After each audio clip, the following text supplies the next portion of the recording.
আসসালামু আলাইকুম। আশা করি সবাই ভালো আছেন। আপনাদেরকে একটা জিনিস দেখাবো, সেটা হচ্ছে ইসাখালী থেকে চনপাড়া পর্যন্ত রাত 2টার থেকে এখন পর্যন্ত কোনো কারেন্ট নাই।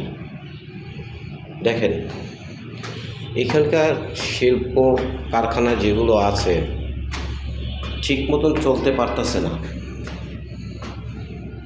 তার সাথে সাথে যারা কর্মজীবী মানুষ আছে, কাজ করে রাতে যে একটু শান্তিতে ঘুমাবে, সে ঘুমানোর কোনো ভাও নাই। অর্থাৎ প্রতিটা দিন এরকম কারবার হচ্ছে। তো প্রশাসনের দৃষ্টি আকর্ষণ করে বলছি যে অত্র এলাকায় অনেক মানুষ আছে, অন্যান্য জায়গার চেয়ে ইসাখালী থেকে এই পূর্বগ্রাম, চনপাড়া এইসব জায়গায় বিদ্যুৎ মোটেই থাকতেছে না, কারেন্ট।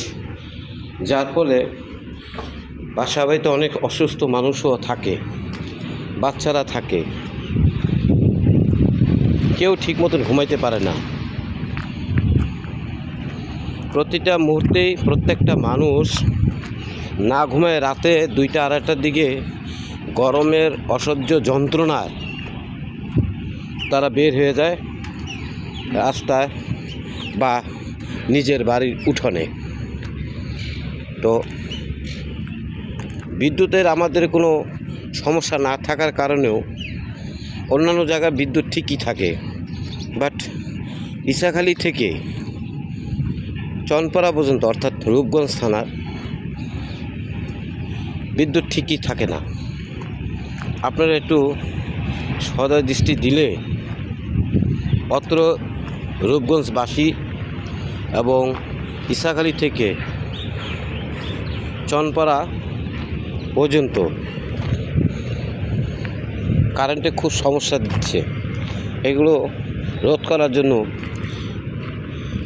এলাকাবাসীর পক্ষ থেকে বিশেষভাবে অনুরোধ জানাচ্ছি, একটু ব্যবস্থা নেন, আমাদের একটু স্বস্তি দেন, যাতে আমরা সারাদিন কাজ করে রাতে একটু ঠিক মতন ঘুমাইতে পারি। এবং শুধু তাই নয়, দেখা যাচ্ছে আমাদের যে সমস্ত ব্যবসায়িক প্রতিষ্ঠানের কার্যক্রমের সাথে আমরা রিলেটেড,